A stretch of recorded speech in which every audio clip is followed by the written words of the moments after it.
بسم اللہ الرحمن الرحیم۔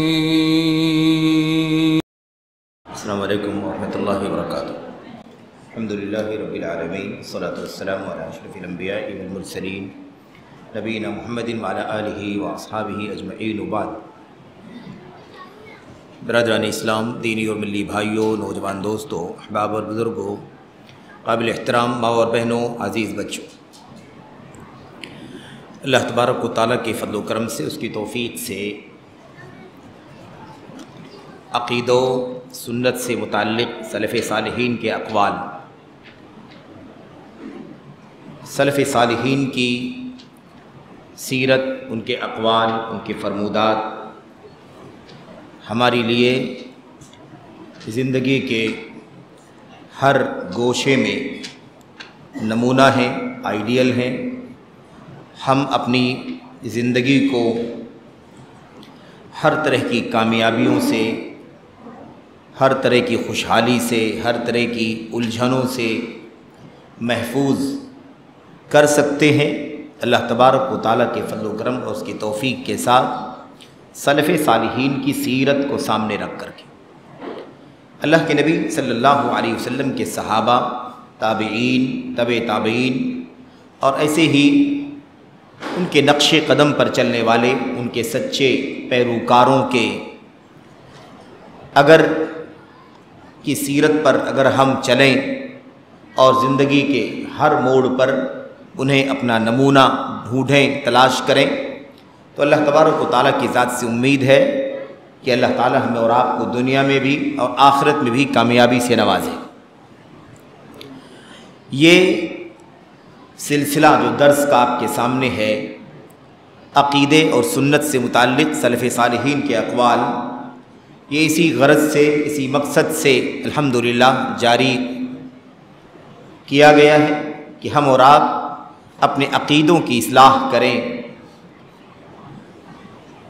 اصحاب، تابعین، تبع تابعین اور اسی طرح سے ان کے نقش قدم پر چلنے والے علماء، ائمہ کی تعلیمات اور ان کی ہدایات کی روشنی، سنت میں ان کا طور طریقہ کیا تھا، سنت کے سلسلے میں ان کی زندگیوں میں کس قدر اہتمام تھا، اس سلسلے میں ہم ان کی سیرت کو پڑھیں، ان کی باتیں کس قدر اہم ہیں، کس قدر قیمتی ہیں اور ہم سب کے لیے مشعل راہ ہیں، اس کا اندازہ لگائیں۔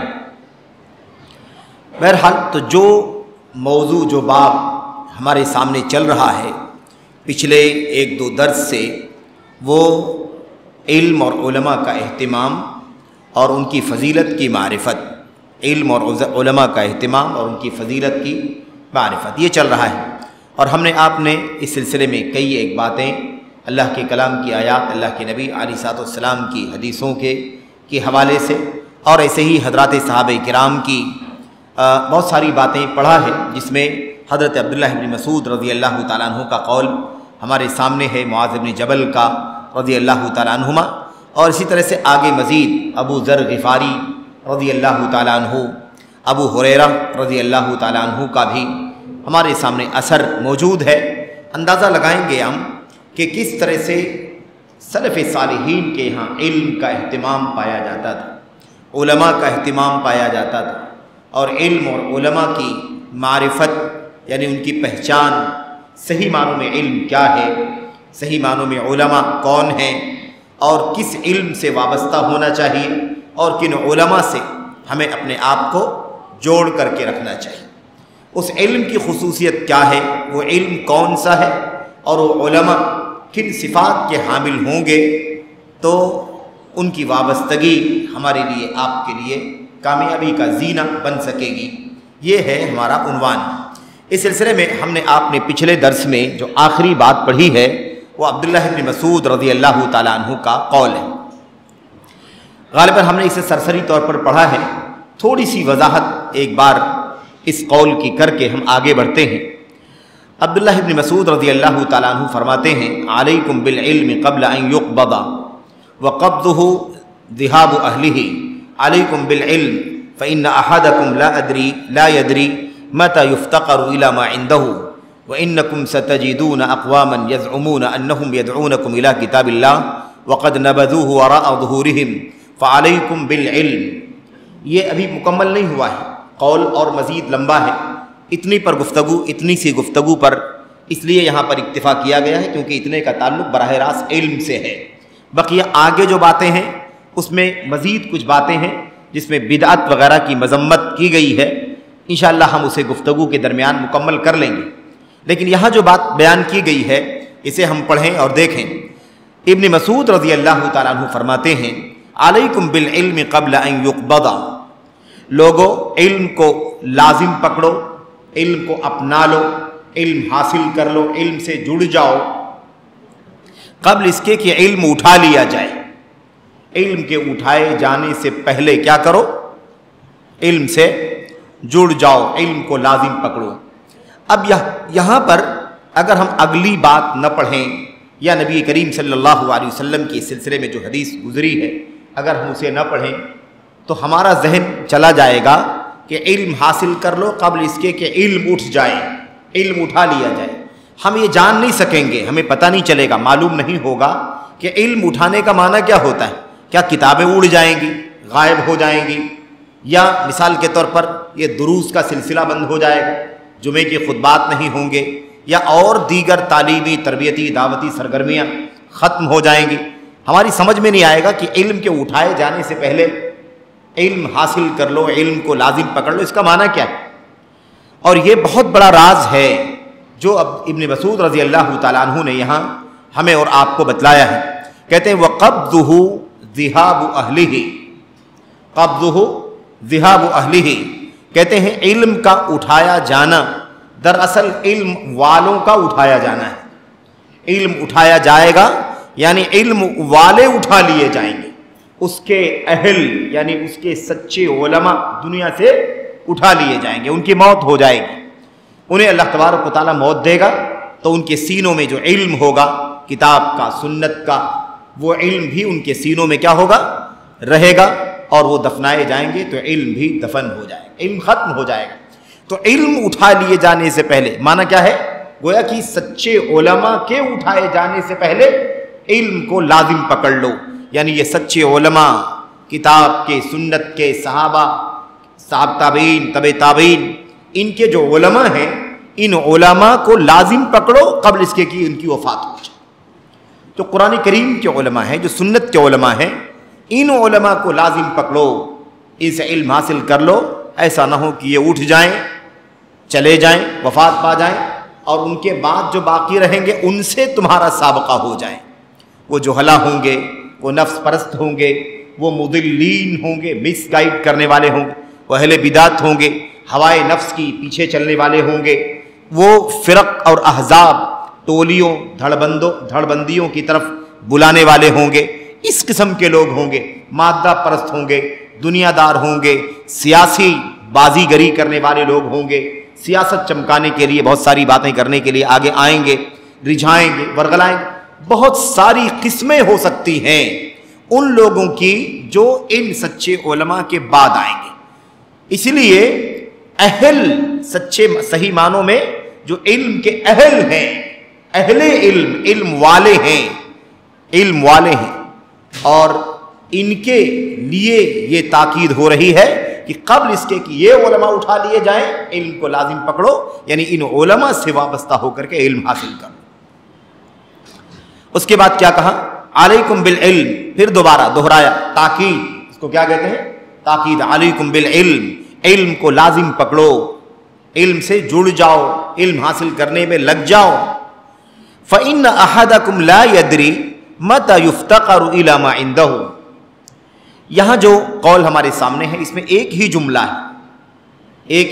ہے جو اصل کتاب کا مرجع ہے. جب اس کی طرف ہم رجوع کرتے ہیں تو یہاں پر ایک جملہ اور ہے، مزید ایک جملہ اور ہے. یہاں پر جو جملہ ہے اسے ہم پڑھ لیں، اس کے بعد دوسری بات کہتے ہیں کہ اس لیے کہ تم میں سے کوئی آدمی نہیں جانتا ہے کہ اسے کس علم کی ضرورت ہے. یہ علماء موجود ہیں، اہل علم موجود ہیں، قرآن کے سنت کے علماء موجود ہیں، ان سے علم حاصل کر لو. اس لیے کہ تم نہیں جانتے کہ تمہیں کس علم کی ضرورت ہے، تو تمہارے عقیدے کا مسئلہ ہو سکتا ہے، تمہاری عبادات کا معاملہ ہو سکتا ہے، تمہارے حلال و حرام کا معاملہ ہو سکتا ہے، تمہارے کاروبار، بزنس، تجارت، لین دین، شادی بیاہ، نکاح طلاق کے مسئلے ہو سکتے ہیں، آئلی مسائل، خاندانی جھگڑوں کے مسائل، وراثت کے مسائل، کھانے پینے کے مسائل، بہت سارے مسائل ہو سکتے ہیں۔ تم میں سے کوئی آدمی نہیں جانتا ہے کہ اسے کس علم کی ضرورت پڑ جائے گی، اس لیے علماء موجود ہیں تو جلدی کرو اور ان سے علم حاصل کر لو قبل اس کے کہ ان کو اٹھا لیا جائے۔ یہ اٹھے تو علماء اٹھ گئے، علماء اٹھے تو علم اٹھ گیا، علماء اٹھ گئے تو صحیح معنوں میں علم اٹھ گیا۔ اب سچے علماء اٹھیں گے تو جو سچے علماء نہیں ہیں یا جہلا ہیں یا دنیا پرست ہیں، نفس پرست ہیں، احبار رہبان کی شکل میں لوگ موجود ہیں، تو ابن مسعود رضی اللہ تعالیٰ عنہ کے اس قول سے معلوم پڑتا ہے کہ پھر وہ لوگ باقی رہیں گے، لیکن ان کے اٹھائے جانے کی فکر نہیں ہے۔ اٹھائے جانے کی فکر کس کی ہے؟ جو صحیح معنوں میں علماء ہیں، ان کے رہنے کی فکر ہے، ان کے اٹھائے جانے کی فکر ہے، ان کا اٹھایا جانا فکر مندی کا باعث ہے، اور ان کے بعد جو لوگ آئیں گے ان کا باقی رہنا فکر مندی کا باعث ہے۔ جہلا کا باقی رہنا خطرناک، نفس پرستوں کا، ہوا پرستوں کا، سیاسیوں کا، اور ایسے ہی مختلف اہداف، مقاصد، اغراض کے پیچھے چلنے والے علماء، فضل علماء، جہلا، نیم علماء، برادرز، نفس پرست لوگ جو بھی نااہلی کے ساتھ اپنے آپ کو علم والا ثابت کرنے کی کوشش کریں، ایسے تمام کے تمام لوگوں کے موجود ہونے پر فکر مندی ہے کہ یہ باقی بچیں گے۔ اس کے بعد دیکھیے کیا کہا، ایک بات تو ہو گئی کہ کوئی آدمی نہیں جانتا تم میں سے کہ اسے کس کی ضرورت پڑ جائے گی، اسے کس کی ضرورت، کس مسئلے کی ضرورت، کس علم کی ضرورت اور کس عالم کی ضرورت پڑ جائے گی۔ آج نہیں حاصل کرو گے کل نہیں پاؤ گے، ہو سکتا اٹھا لیا جائے وہ عالم، اس لیے ضرورت پڑ سکتی ہے۔ یہاں دوسرا جو جملہ ہے وہ یہ کہ فَإِنَّ أَحَدَكُمْ لَا يَدْرِي مَتَى يُفْتَقَرُ إِلَى مَا عِندَهُ، تم میں سے کوئی آدمی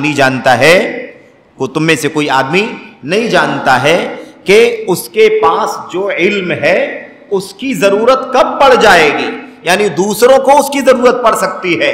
آج سچے علماء سے علم حاصل کر لو گے، سچے علماء کے شاگرد بن جاؤ گے، تو بعد والوں کو اگر علم کی ضرورت پڑے گی تو تم علم کا مرجع بن جاؤ گے۔ آئی بات سمجھ؟ یہ دونوں جملے موجود ہیں، یہ دونوں جملے کتاب کے اصل مرجع کے اندر موجود ہیں۔ اس کے بعد کہتے ہیں وَإِنَّكُمْ، یہ دیکھو اب یہاں سے بات چل رہی ہے، کن لوگوں کی بات چل رہی ہے؟ نااہلوں کی بات چل رہی، جو نااہل ہیں۔ اہل جو ہیں یعنی اہل علم جو ہیں، جن کو لازم پکڑنا ہے، ان کے مر جانے سے پہلے، اٹھا لیے جانے سے پہلے ان کی بات ہو گئی۔ اب وہ جب نہیں رہیں گے تو کون رہے گا، باقی کون بچے گا، ان کا مسئلہ ہے۔ اور اس کے بارے میں اللہ کے نبی، اس کے بارے میں ابن مسعود رضی اللہ تعالیٰ عنہ فرماتے ہیں وَإِنَّكُمْ سَتَجِدُونَ أَقْوَامًا يَزْعُمُونَ أَنَّهُمْ يَدْعُونَكُمْ إِلَى كِتَابِ اللَّهِ وَقَدْ نَبَذُوهُ وَرَاءَ ظُهُورِهِمْ فَعَلَيْكُمْ بِالْعِلْمِ۔ یہ دیکھا آپ نے، علیکم بالعلم کا جملہ تیسری مرتبہ آیا، تیسری مرتبہ آیا، علیکم بالعلم، علیکم بالعلم، فعلیکم بالعلم، علم کو لازم پکڑو، علم کو لازم پکڑو، علم کو لازم پکڑو، علم حاصل کر لو سچے علماء سے قبل اس کے کہ سچے علماء اٹھا لیا جائے۔ اسی لیے ہمارے سلف سے لے کر کے خلف تک علماء کہتے رہے ہیں علماء سنت رحمت ہے انسانیت کے لیے، علماء سلفیت رحمت ہے انسانیت کے لیے۔